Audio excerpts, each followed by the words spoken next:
Sarah and Kia are sat next to each other on office chairs, breathing in sync until dialogue starts, with a seashell on a table between them.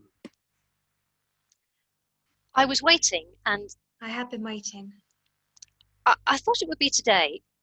Something about it told me, something about the way the traffic was, or how the sun shone, or I smelt fat frying nearby. And the baked pavement, and the scrapyard, and the pub down the road, but I don't know why those things suddenly mattered. It was just... Something. It was suddenly... Something. I hate that. I existed before this, but it doesn't define me. My meal was... I wanted to make it a good one for obvious reasons, because I knew somehow. I had always wanted to impress you, because you seemed to have such a high opinion of me. It seemed to be what you wanted. I ended up having a ready meal. I'd never really thought about it in a way that didn't seem real until this moment. When it came down to thinking about what I'd want, I sort of panicked and just grabbed it because I didn't fancy anything else. And it's pathetic that out of everything I've seen all these years at work, that's what I ended up flapping over. The moment when something so unseen suddenly becomes seen, emerging from the dark. This thing that I'm meant to care about.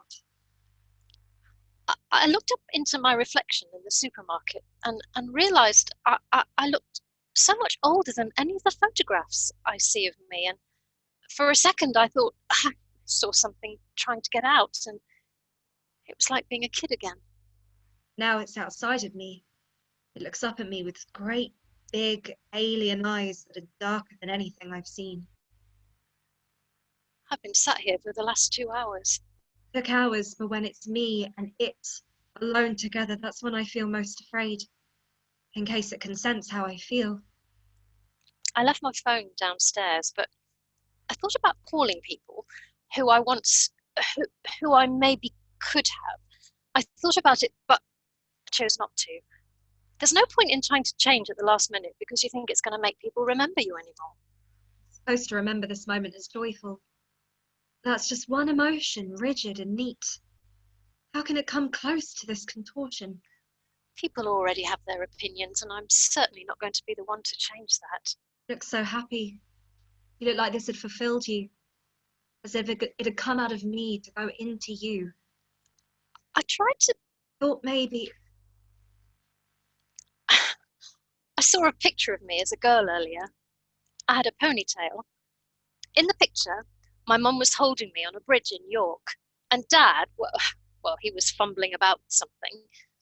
I was laughing or whatever, but I don't remember it.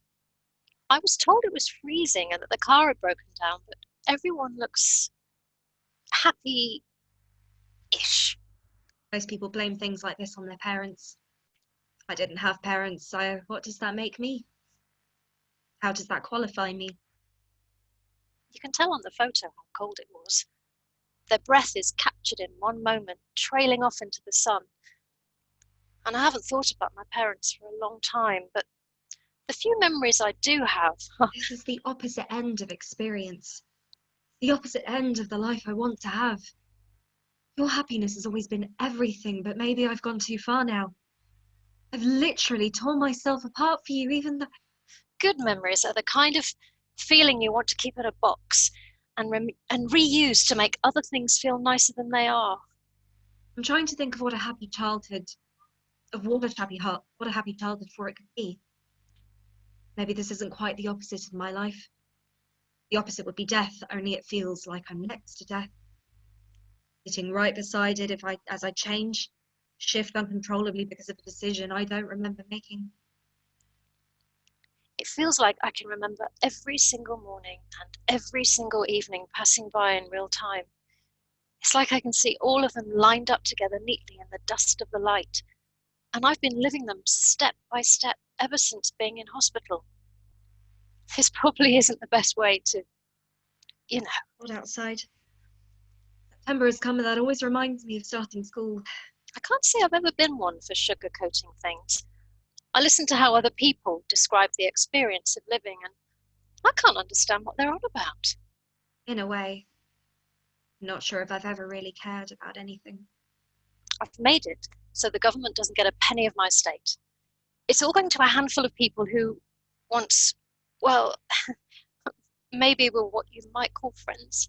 I want to care about this thing that's now another version of me. It feels so alien, so extreme. That, and a bloke who's renovating old race cars and pushing them up for display on his farmland. I like old cars. When we first met, you said that you didn't necessarily love me, just that without me, you felt like you wouldn't exist. I also bought fancy wine. that sat downstairs. I had a swig, but it wasn't for me. I hate wine. I remember thinking that was a weird way of putting it. I always like to think that I was trying to do something. I always did something, my career of my choices. I'm not saying you've always controlled me. That's something new. I want to feel like my choices have mattered. I want to feel Something. I don't know how I knew it would be tonight. I felt a shadow following me. Aya. That's the name I chose. I don't know why, it's left over from a dream. I can't remember where all my friends went. I can't remember how I got to this point in time. There's no point complaining. Not now. I always did something. I'm not a morning person. It always feels like someone's poured concrete over my face and built a city on my head. I already feel gone. It's like I'm sitting next to life, witness to it, but separate. I can't. I'm increasingly convinced that everything is happening all at once. That time flows around everything like water, and that the moments of our life are nothing but raindrops running through clear air. Sometimes, like today, when you and me have become the guardians of this little thing, the waves separate, and you sense all of time echoing like you're suddenly witnessing your entire life at once. What I imagine it's like to die. I just knew. I just into the fire and the lights and Can't help but be pulled underneath it all, under the waves, under the current, under to the undertow and into the deep blue. You forget that life and death are the same thing until they converge at some other point in our experience.